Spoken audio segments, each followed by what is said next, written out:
ዛሬ ከምናያቸው 5 ታሪኮች መካከል የመጀመሪያው በመጽሐፍ ቅዱስ ከተጻፉ የፍቅር ታሪኮች አንዱ ነው። ምናልባትም የዚህን ያህል አንድ ወንድ አንዲት ሴት ፈልጎ መከራውን ሲያይ የተጻፈበት የመጽሐፍ ቅዱስ ሌላ ታሪክ ትዝ አይለኝም። በጣም አንዲትን ሴት ለማግባት አንድ ሰው 14 ዓመት መስዋዕትነት የከፈለበት የያዕቆብና የራሔል የፍቅር ታሪክ ነው። ታሪኩ ሲጀምር ያዕቆብ እንዴት ራሔልን እንዳገኛት በመናገር ነው የሚጀምረው።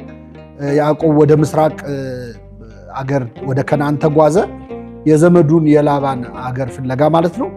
እና በዛ በተጓዘበት ስፍራ አንድ የውሃ ማጠጫ ቦታ ላይ ይደርሳል፣ የውሃ ጉድጓድ ላይ ማለት ነው። እንግዲህ እስራኤላውያን ውሃ በጉድጓድ ነው ከብቶቻቸውን የሚያጠጡት፣ ለነሱም ውሃ የሚቀዱት ከጉድጓድ ነው። መጽሐፍ ቅዱስ ላይ በጣም ብዙ ጉድጓዶች ታገኛላችሁ። ውሃ ሊቀዱ ሰዎች መጥተው እንደዚህ ሆነው የሚል ታሪክ ማለት ነው።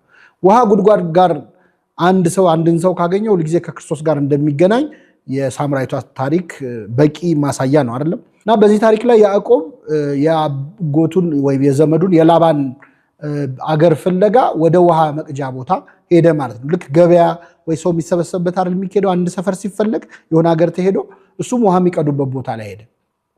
እዛ ቦታ ላይ ሲደርስ ያገኘው እረኞች ናቸው።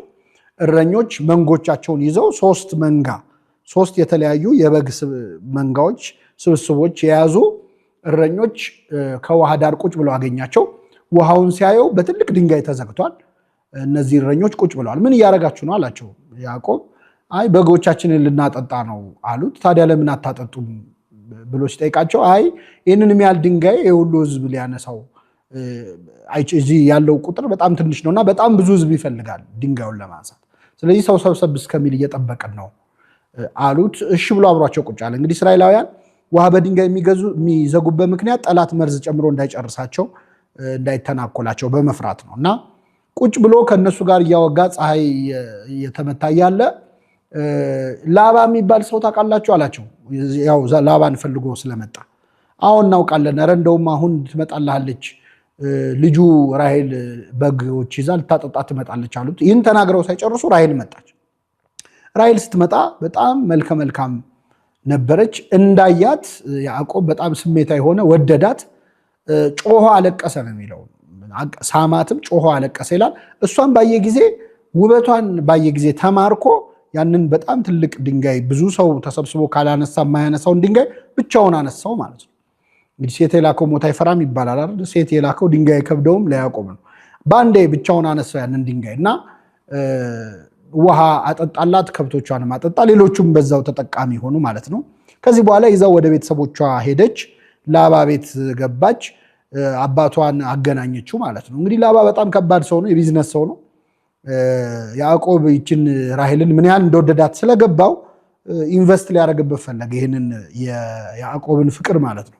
ስለዚህ እባክህ ዳርልኝ ልጅህን ራሔልን ሲለው ችግር የለውም ግን ዝም ብዬ አልድርም፣ 7 ዓመት መገዛት አለብለን ያለው። እረኛ ሆኖ ለ7 ዓመት በትጋት አገለገለ። ከ7 ዓመት በኋላ ሰርግ ተደገሰ፣ ሙሽራ ተሰጠችው። ይዟት ጫጉላ ቤት ሲገባ ግን ራሔል ሳትሆን ታላቅ እህቷ ልያ ሆና ተገኘች።